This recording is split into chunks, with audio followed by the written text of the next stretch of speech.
Samuel, c'est une nouvelle flottille comprenant cette fois 380 militants pro-palestiniens originaires de 42 pays différents, d'après la chaîne CNN qui s'apprêterait à quitter le port syrien de Latakia pour prendre la direction d'El Arish. En Égypte, son objectif officiel, apporter de l'aide humanitaire à la population de la bande de Gaza. Alors Samuel, d'après vous, le gouvernement doit-il faire preuve de fermeté encore dans cette affaire? Oui, bonjour Simon, bonjour à tous. Mais bien entendu, on n'appelle même pas cela de la fermeté, c'est simplement le contrôle de la vie. Un bateau qui veut arriver à Gaza, ce pays terroriste, criminel, sanguinaire, mais il peut y avoir des armes, il peut y avoir des terroristes qui veulent rentrer dans notre pays. C'est normal que nous contrôlions. Il n'y a que les gens de mauvaise foi qui discutent ce fait. Il est normal que les choses se passent comme dans n'importe quel port du monde, comme je l'ai dit précédemment. Alors, ils vont venir, c'est du cinéma, tout ça. Ils savent très bien qu'ils ne passeront pas le barrage. Ils savent très bien qu'on les enverra à Ashdod, où ceux qui ne seront pas armés et qui ne seront pas des terroristes notoires seront libérés immédiatement. Tout ça, c'est pour faire de la publicité. Maintenant, vous savez, la misère de Gaza, on en a beaucoup parlé, mais il ne faut pas exagérer quand même. Voilà un pays qui se développe. Les gens qui ne travaillent pas sont soutenus par tous les pays arabes, par l'Europe, par l'Amérique.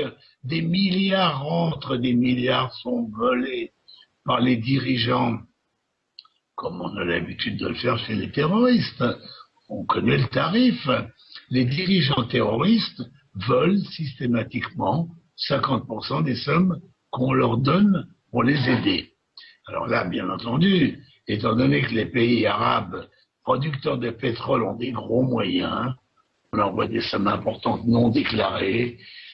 Sur ces sommes non déclarées, les voleurs prélèvent leurs dîmes et finalement, ce sont les dirigeants terroristes qui profitent de cette manne. Arafat a laissé plus d'1 milliard de dollars à sa femme. Voyez-vous, ce type qui n'avait pas un sou 20 ans avant, laisse 1 milliard de dollars. Enfin, vous savez, il y a actuellement des dirigeants du Hamas qui sont milliardaires en dollars. Bon, moi je pense que tout ça, c'est duré.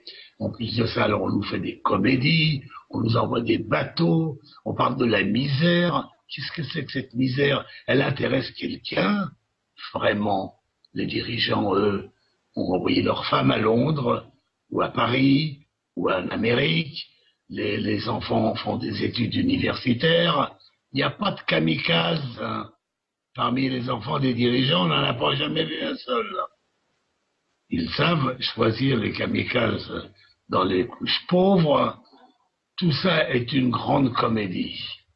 J'espère qu'elle va bientôt prendre fin. Elle a assez duré, croyez-moi. Merci à vous. Dizengoff Center, l'espace commercial le plus vaste et le plus diversifié d'Israël. Dizengoff Center, une destination à ne surtout pas manquer lors de vos prochains séjours à Tel Aviv.